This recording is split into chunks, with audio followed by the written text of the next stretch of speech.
Changes in a project schedule presented by Rachel, Ryan, and Ryan for OM 4080 Project Management. What is a project? As defined by dictionary.com, a project is an individual or collaborative enterprise that is carefully planned and designed to achieve a particular goal. A project will usually have a defined or set schedule as well as a task list laid out before a project even begins, as shown in the scene from the popular heist movie Ocean's 11. Gentlemen, the 3000 block of Las Vegas Boulevard, otherwise known as the Bellagio, the Mirage, and the MGM Grand. Together, they're three of the most profitable casinos in Las Vegas. Let me see. This is the vault at the Bellagio. It's located below the Strip, beneath 200 feet of solid earth. It safeguards every dime that passes through each of the three casinos above it, and we're gonna rob it. Smash and grab job, huh? Slightly more complicated than that. Oh, yeah. This is courtesy of Frank Catton, new blackjack dealer at the Bellagio. Okay, bad news first. This place houses a security system that rivals most nuclear missile silos. First, we have to get within the casino cages, which anybody will tell you takes more than a smile. Next, through these doors, each of which requires a different 6-digit code changed every 12 hours. Past those lies the elevator. This is where it gets tricky. The elevator won't move without authorized fingerprint identification, Which we can't fake. and vocal confirmation from both the security system within the Bellagio and the vault below. Which we won't get. Furthermore, the elevator shaft is rigged with motion detectors. Meaning if we were to manually override the lift, the shaft's exit would lock down automatically and we'd be trapped. Now, once we get down the shaft, though, then it's a piece of cake. Just 2 more guards with Uzis and the most elaborate vault door ever conceived by man. Any questions? Perfect plan does not always equal perfect outcome. Even the most thought out and well-planned projects can end up being late. So when you translate between the data you have collected and the running of the project in real time, unanticipated events can occur. In any project during execution, there's going to be unanticipated events that occur. And those unanticipated events are going to cause change to the project plan. We're going to have to deviate from what we planned initially to do because of these circumstances.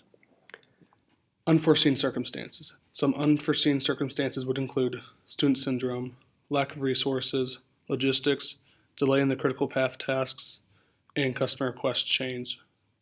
Approving a change. When multiple change requests are submitted, how do you determine which requests get approved? How do you keep track of all change requests? Who makes the ultimate decision, approval or denial? The following monologue with Jennifer Witt, Director of ProjectManagement.com, will explain this process. What happens throughout the project is we start with or begin with the baseline project plan. Some kind of event occurs. Could be an issue, it could be a risk, could be a federal mandate that the company has to comply with. It could be a natural disaster causing, impacting different components of the project. You could discover throughout the project a new requirement, or it could be just simply a request from the business owners, the stakeholders, vendor partners, hey, while you're doing this, would it be reasonable to incorporate this change? So what happens is some event occurs, you try to capture it. So a change request is made, so it identifies the change. You try to evaluate what would the impact be if we had this change, what is it, and what is the impact to the other components of the triple constraint, and what is the recommendation that we would make for that change. So that is all incorporated, captured, documented in our change request log. So again, the change request log captures all of the changes that are made or submitted throughout the project. So you want to capture all the different changes, what are the descriptions, what was the date that the change was submitted, what priority, and again capturing the impact. So that information is captured, and periodically, depending upon the requirements in the project management plan, periodically the Change Control Board has scheduled meetings to review this. So the Change Control Board members take these change requests, they review them, they analyze them, they evaluate them, and they approve them, yes or no. For a real-life example of when project planning failed, we look at Madison, Wisconsin in 2005 with the article Restart to Finish by Navid Parsi. In the ever more technological world we live in, it's hard to keep everything up to date. This is where the Wisconsin government found itself drowning because the platform they used from the 1960s was no longer functional. It was struggling to compute basic analysis as well as it couldn't keep track of simple inventory goods. Another one of its drawbacks was that there were few people who could program on these old platforms because they were so out of date. The state government took this knowledge as well as the knowledge that one day the whole system could come down because it just couldn't keep up. This is when they decided to do a complete IT overhaul. Events given in the article show that in 2005, the state of Wisconsin launched the Integrated Business Information System, or IBIS, that oversaw the replacement of the outdated IT system. By 2008, the project had been shut down and IBIS was suspended. Problems in the project were poor planning. They were not able to accurately judge how much the project was going to cost, as well as the timeline that they would need to get it done. Also, other failures of the project were the low collaboration and no central management to bring the different departments of the project together. On a small scale, these issues occur all the time and can be handled, but become project threatening when you blow your budget completely and there are no longer funds to support the project. With the complete shutdown of the project, the state of Wisconsin was more cautious about trying to redo the IT department again in 2014. The new plan came from the State Transforming Agency Resources, or STAR, where in the article it is stated that the new project would cost $138 million and consolidate roughly 140 systems into one. The article goes on to say that this was a critical project because it would save the taxpayers over $100 million over the next decade.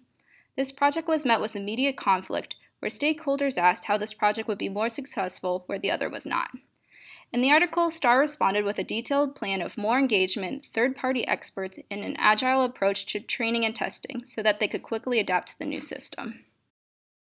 With this new project plan and style of management, this project was not only finished, but a success, with it completed 18 months ahead of schedule in 2016. This was accomplished by going through the old project from 2008 and finding what they did right and building off of what had been started. By doing this, they realized one of the largest flaws originally was the government didn't hire people with the technical knowledge to get the job done. STAR outsourced that technical work so that it could be done on time and correctly. With that issue resolved and having all the agencies on the same page, the deployment of the new system was a success. This project being restarted is a great example of knowing when a project is getting out of hand and how to come back and fix the issues so that it can be a success. This is extremely important so that projects can be done on time and correctly. What did we learn? A project will never go according to plan. It is destined to go over budget, past the due date, potentially bankrupt the contractor. It is up to the project manager to avoid these problems and have the project finished as close to the original schedule and budget as possible. When these problems arise, the project manager must be able to make the critical decisions that will either make or break the project. In conclusion, every project will have unexpected change requests. These requests must be cataloged. The requests must be presented to the Change Control Board. These requests are either approved or denied by the board. These changes are then implemented. And finally, the changes are evaluated by those affected.